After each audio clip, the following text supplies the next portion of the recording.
एक बार फिर से आप सभी का स्वागत है। हम अध्ययन कर रहे हैं व्यवस्था विवरण की पुस्तक का और अब समय है कि हम उसके 26वें अध्याय 12वें वचन से आगे का अध्ययन करें।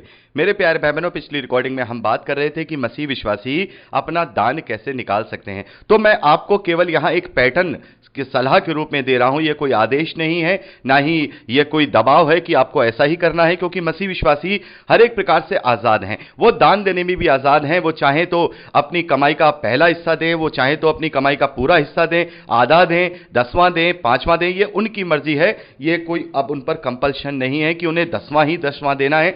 देंगे तो परमेश्वर की परमेश्वर उन्हें उसका प्रतिफल देगा, नहीं देंगे तो परमेश्वर उन्हें नरक में नहीं डालेगा। यानी कि 10वां अंश देना अब हम पर कंपल्सरी नहीं है। ये आप मत सोचिएगा, बिल्कुल कंपल्सरी नहीं है। जितना आपका मन हो उतना आप दान कर सकते हैं। तो हम बात कर रहे थे कि अगर हम दान दे सकते हैं, देना चाहते हैं, तो फिर किस पैटर्न से करें। जैसा कि हम बात कर रहे थे कि पौलुस ने यह कहा कि व्यवस्था हमारे लिए शिक्षक है, तो यहां से हम सीख सकते हैं कि सबसे अच्छा पैटर्न क्या होता है। जैसे हम यहां पर अब देख रहे हैं कि 10वें अंश को 3 हिस्सों में डिवाइड किया गया है। पहले वर्ष का जो 10वां अंश है वो लेवियों को दिया जा रहा है। दूसरे वर्ष का जो 10वां अंश है वो अपने परिवार और कुनबे में और जो उसके कुनबे के लोग हैं वहां पर दिया जा रहा है। और तीसरा 10वां अंश हम देख रहे हैं जो उसके फाटक के भीतर जो गरीब लोग हैं, अनाथ हैं, विधवाएं हैं, जो जरूरतमंद हैं, परदेशी हैं, उनके लिए निकाला जा रहा है। यानी कि 3 तरीके से 3 जगहों पे दिया जा रहा है। तो मसीह विश्वासियों को भी इसी प्रकार से अपना दान देखना है कि वो किस प्रकार से दे रहे हैं।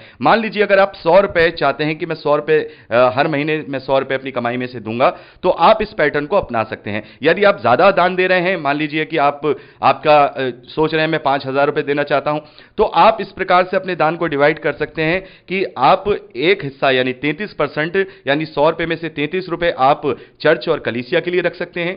33% आप अपने रिश्तेदारों के लिए, जो आपके जानने वाले हैं, दोस्त हैं, पड़ोसी हैं, जो जरूरतमंद हैं, वो मुंह से नहीं बोल सकते, आप उनकी सहायता मदद कर सकते हैं। बाकी का 33% आप गरीबों में, कंगालों में, विधवाओं में, अनाथों में दे सकते हैं। तो मेरे प्यारे भाई बहनों, इस प्रकार से हम 3 बार डिवीजन करें। या फिर हम ऐसा भी कर सकते हैं कि एक साल हम 1 महीने अगर अपनी कमाई का हिस्सा दे रहे हैं, तो वो हम चर्च में पूरा का पूरा जितना दान देना चाहते हैं वो दे दें, चाहे वो कितना भी हो, वो आपके ऊपर है। मैं 10वां, 20वां, 5वां बात नहीं कर रहा हूं, वो आपको डिसाइड करना है। और ये भी है कि देना भी है या नहीं, वो भी आपको डिसाइड करना है। तो 1 महीने का आप चर्च कलीसिया को दे सकते हैं। दूसरे महीने का आप ये देखें कि कोई मेरा रिश्तेदार, कोई पड़ोसी अड़ोसी, मेरा कोई जरूरतमंद तो नहीं है, तो अगर इतना अमाउंट है कि उसकी हेल्प हो सकती है तो आप उसे दे सकते हैं। यदि कोई नहीं है तो ये आपके ऊपर डिपेंड करता है कि आप अपनी कलीसिया को देना चाहते हैं या फिर किसी गरीब को, विधवाओं को, या आप जरूरतमंद को देना चाहते हैं। वो हिसाब आपके ऊपर है कि आप वो किसको देंगे। अब तीसरा हिस्सा जो तीसरे महीने का है वो आप इस प्रकार से दे सकते हैं, जो आप गरीब लोग हैं, विधवा हैं, अनाथ हैं और जो लोग परदेशी हैं, उनके लिए आप वो हिस्सा निकाल सकते हैं। तो इस पैटर्न से आप अपना जो दान है वो दे सकते हैं। यानी हमें सभी की सुधि लेना है, चर्च की, कलीसिया की, पास्टर की भी देखना है, हमें गरीबों की सुधि भी लेना है, हमें इस प्रकार से जो हमारे अड़ोसी पड़ोसी, हमारे रिश्तेदार, हमारे कुटुंबी हैं, उनकी भी सुधि लेना है। लेकिन ये आपके ऊपर डिपेंड करता है, ये आपके ऊपर अब कोई कंपल्सन नहीं है, ये आपके ऊपर कोई लिखित व्यवस्था नहीं दी गई है। जेम्स आपको कोई लिखित व्यवस्था नहीं दे रहा है कि आपको ऐसा ही करना है। ये आपकी मर्जी है, ये केवल एक सलाह है। ये एक केवल शिक्षक के रूप में एक सलाह है कि पुराने नियम में ये सब बातें होती थी, तो हम इनसे शिक्षा लेके इस प्रकार से करेंगे तो सभी लोगों के लिए वो सारी चीजें हो जाएंगी। केवल एक ही एक के पास नहीं जाएगा कि कलीसिया के पास ही जा रहा है, कलीसिया के पास जा रहा है तो साहब पास्टर तो करोड़पति हो गए और गरीबों और अनाथों में वहां कुछ भी नहीं जा रहा है। तो एक ये पैटर्न बन जाएगा कि हाँ भाई चलो, हमने एक बार में यहां दिया है, एक बार में यहां दिया है, एक बार में यहां दिया है। तो इस प्रकार से तीनों जगहों में जो जरूरतमंद लोग हैं उन तक हमारा दान पहुंच जाएगा। ये पैटर्न केवल एक सलाह के रूप में है, एक शिक्षा के रूप में है, कोई आदेश नहीं है, यह परमेश्वर का कोई हुक्म नहीं है। बड़े ध्यान से सुन लीजिए, मैं बार बार रिपीट कर रहा हूं, 10वां अंश देना अब हम पर कंपलसरी नहीं है, हमारी मर्जी है दें, हमारी मर्जी है ना दें। दें तो परमेश्वर आपको प्रतिफल देगा, नहीं देंगे तो आपको कोई वो उद्धार से वंचित नहीं करेगा, क्योंकि ये सारी बातें व्यवस्था में इजरायलियों को परमेश्वर ने करने के लिए दी थी। मसीह विश्वासी इन सारे विधि विधानों से, नियमों से अब ऊपर उठ चुके हैं, क्योंकि अब वो आत्मिक जीवन जीते हैं। तो आत्मिकता पे होकर ही जैसा आत्मा उन्हें अगुवाई करे वो वैसा ही करे। ये केवल एक सलाह थी और ये बहुत ही एक अच्छा तरीका है जिससे आप अपने दान को सही लोगों तक पहुंचा सकते हैं। तो मेरे प्यारे भाई बहनों, यहां पर हमने 12वें वचन से लेकर के 15वें वचन तक हम जब इसे पढ़ेंगे तो सारी बातें आप यहां पर इससे अच्छी तरह से पढ़ सकते हैं जो हमने यहां पर अभी डिस्कस की हैं। तो अब चलते हैं 16वें वचन से आगे का अध्ययन करने के लिए। 26वां अध्याय 16वें वचन से लेकर के जब हम 19वें वचन तक पढ़ते हैं तो यहां पर परमेश्वर इस्राएलियों को अपनी निज प्रजा घोषित करते हैं। आपने कई बार सुना होगा, मेरे मुंह से भी सुना होगा कि परमेश्वर ने इस्राएलियों को अपनी निज संपत्ति, निज प्रजा, निज धन घोषित किया है। तो यहां पर हम उस वचन को पाते हैं, तो आप इसे नोट कर सकते हैं। यहां व्यवस्था विवरण उसका 26वां अध्याय 18वें वचन में यहां पर लिखा है। यदि आपको किसी को रेफरेंस देना हो या आपको खुद रेफरेंस लेना हो तो आप यहां से ले सकते हैं। 18वें वचन में लिखा है, और यहोवा ने भी आज तुझको अपने वचन के अनुसार अपना प्रजारूपी निज धन संपत्ति माना है कि तू उसकी सब आज्ञाओं को माना करे। तो यहां पर हम क्या देख रहे हैं कि परमेश्वर ने इस्राएलियों को अपनी निज प्रजा घोषित किया है, निज प्रजा घोषित किया है। लेकिन मेरे प्यारे भाई बहनों, निज प्रजा घोषित करने में भी परमेश्वर की वाचा है। जब तक वो उसकी आज्ञा का पालन करेंगे, जब तक उसके विधि विधानों को वो मानेंगे, जब तक परमेश्वर की वो निज प्रजा रहेंगे। यदि वो पराये देवताओं की तरफ चले गए या परमेश्वर का इनकार कर दिया तो फिर वो उनकी प्रजा नहीं रहेंगे। जैसा कि हम देखते हैं प्रभु यीशु मसीह के समय में प्रभु यीशु मसीह ने साफ तौर पे यह कह दिया है कि अब तुमसे वो राज्य ले लिया जाएगा। इस्राएलियों, अब तुम परमेश्वर की प्रजा नहीं रहोगे क्योंकि तुमने उसके पुत्र का इनकार किया है।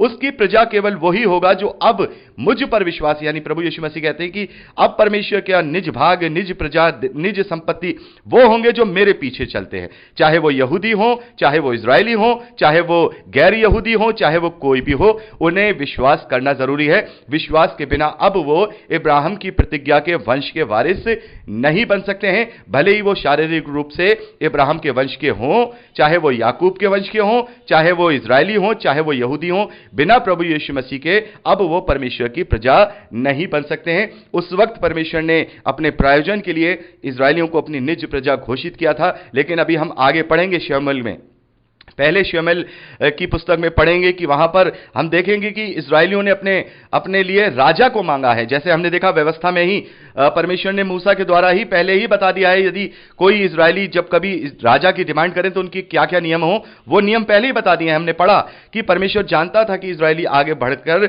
आगे चलकर मुझे राजा नहीं मानेंगे, बल्कि किसी अपने में से, बीच में से किसी व्यक्ति को राजा अपने लिए नियुक्त करवाएंगे। तो हम देखेंगे आगे शमूएल की पुस्तक में आगे इस्राएली अपने लिए राजा मांगेंगे और परमेश्वर शाऊल के रूप में उन्हें पहला राजा उन्हें देगा। इसके विषय में अभी हम आगे वर्णन करेंगे, सारा अध्ययन करेंगे शाऊल के विषय में। उसके बाद दूसरा राजा हुआ है दाऊद। दाऊद के विषय में क्या क्या सारी बातें हुई, वो सारी बातें हम शमूएल की पुस्तक में पढ़ेंगे। तो मेरे प्यारे भाई बहनों, इस प्रकार से हम यहाँ 26वां अध्याय कंप्लीट करते हैं। 16वें वचन से लेकर लास्ट 19वें वचन तक हमने यहाँ परमेश्वर की उस बात को पढ़ा जो परमेश्वर ने इस्राएलियों से कही कि मैंने तुम्हें आज अपनी निज प्रजा करके घोषित कर दिया है।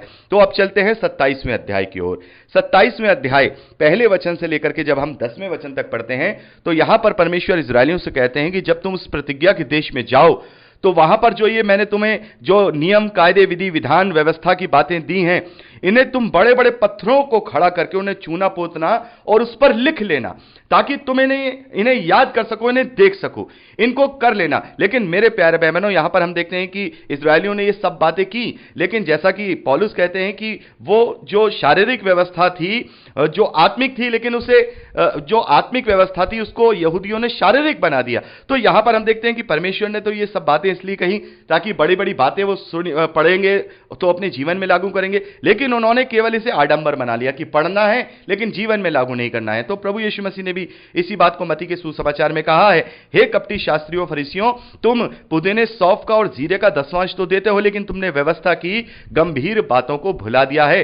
तुमने व्यवस्था की उन बातों को भुला दिया है जिसकी वजह से तुम्हें व्यवस्था दी गई थी, जिसकी वजह से तुम्हें व्यवस्था दी गई थी कि तुम न्याय करना, प्रेम रखना, विश्वास में बने रहना, लेकिन तुमने केवल आडंबर पूरे किए। व्यवस्था की जो मेन पॉइंट थे, जो मेन बातें थी, वो तुमने पूरी नहीं की, और तुमने आत्मिक व्यवस्था को जो शारीरिक रूप से पूरी होनी थी पूर्ण रूप से शारीरिक कर दिया। तो यहां पर हम देखते हैं कि हम भी अगर बाइबल रखते हैं, बड़े बड़े हम घरों में पोस्टर देखते हैं, ये वचन, वो वचन, कैलेंडरों में बड़े बड़े वचन और बड़ी बड़ी मीटिंग्स अटेंड करना, सारी चीजें करना, तो यहां पर ये वो बड़ी बड़े पत्थरों पर लिख रहे हैं, लेकिन उसके बाद भी इजरायली जो थे वो परमेश्वर के विरोध में हो गए। ऐसा ही कुछ हमारे साथ होता है कि हम इन सारी चीजों को तो अपने जीवन में करते हैं, लेकिन उन्हें अपने जीवन में लागू नहीं करते हैं, अपने जीवन में लागू नहीं करते हैं। वचन बड़े बड़े पोस्टर के रूप में हमारे ड्राइंग रूम्स में, हमारे बेडरूम्स में, हमारे लिविंग रूम में ये लगे होते हैं, लेकिन उन वचनों को हमारे जीवन में हम फॉलो नहीं करते हैं और उन पर चलते नहीं हैं। तो जरूरी यह है कि वचन को हम रहमा करें,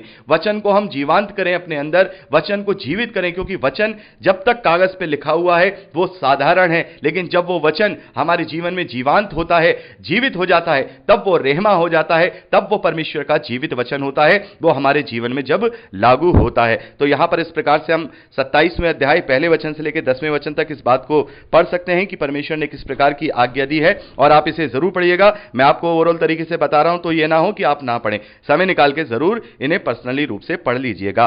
आगे चलते हैं 11वें वचन से लेकर लास्ट 27वें अध्याय के 26वें वचन तक। यहां पर अभिशाप के वचन बताए गए हैं। जैसे अभी हमने बात की कि हमने जो 26वां वचन यहां पर पढ़ा था कि शापित है वो जो इस व्यवस्था के वचनों को मानकर पूरा ना करे, तो यहां पर हम देखते हैं कि कौन कौन ऐसे हैं जो श्रापित हैं, कौन कौन ऐसे हैं जो श्रापित हैं। यहां पर वो सारी बातें लिखी गई हैं, आप इन्हें पर्सनली रूप से पढ़ लीजिएगा। जैसे कि हम देखते हैं, श्रापित हो वो मनुष्य जो कोई मूर्ति कारीगर से खुदवाकर या ढलवाकर निराले स्थान में स्थापना करे।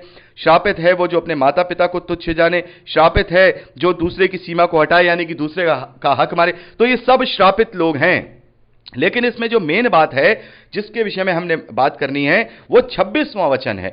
जैसा कि हम जानते हैं कि पौलुस ने गलातियों की पत्री उसका 3रा अध्याय उसके 10वें वचन में कहा कि जो व्यवस्था के एक कार्य को भी पूरा करने में सक्षम नहीं होता या उसे नहीं करता तो वो श्रापित हो जाता है। तो व्यवस्था में इतने सारे कार्य हैं, हम तो अब तक पढ़ते चले आ रहे हैं, अब तो व्यवस्था विवरण में अब हम अंतिम पड़ाव में भी आने वाले हैं। हमने इतनी सारी बातों को पढ़ा है, इतनी सारी बातों को डिस्क्राइब किया है, कितने सारे विधि, कितने सारे विधान है कि तुम्हें ऐसे उठना है, ऐसे बैठना है, ऐसे पहनना है, ऐसे चलना है, दाढ़ी नहीं बनानी है, ऐसे बाल कटाने, सारी चीजें हम देखते हैं। अगर इनमें से एक में भी वो चूक गया, एक में भी, यदि उसने दाढ़ी बना ली, गाल के बाल मुड़ा लिए तो वो चूक गया, यदि उसने बलि करने में कोई विधि विधान में कमी कर दी तो वो चूक गया, वो चूक गया अगर, तो यहां पर लिखा है श्रापित है वो जो इस व्यवस्था के वचनों को मानकर पूरा ना करे।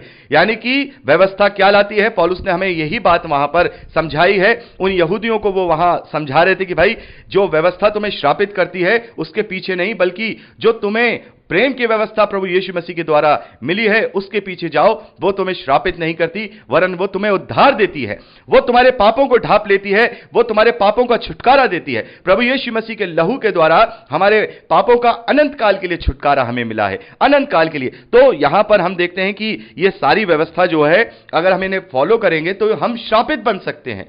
इसीलिए हमेशा हम इस प्रकार का प्रचार करते हैं कि अगर हमने व्यवस्था की एक बात को अपने जीवन में लागू कर लिया है, जैसे अब दसवांश के विषय में हम देखते हैं, बहुत सारे चर्च इस बात को कहते हैं नहीं दसवांश देना चाहिए, नहीं दोगे तो तुम नरक चले जाओगे, परमेश्वर का हुक्म है, सब पे लागू होता है, इस प्रकार की बातें करते हैं। तो अगर व्यवस्था का नियम मान करके हमने इसे अपने जीवन में लागू कर दिया तो फिर हम व्यवस्था के अधीन हो गए, और अगर व्यवस्था के अधीन हो गए तो फिर हम श्रापित हो गए।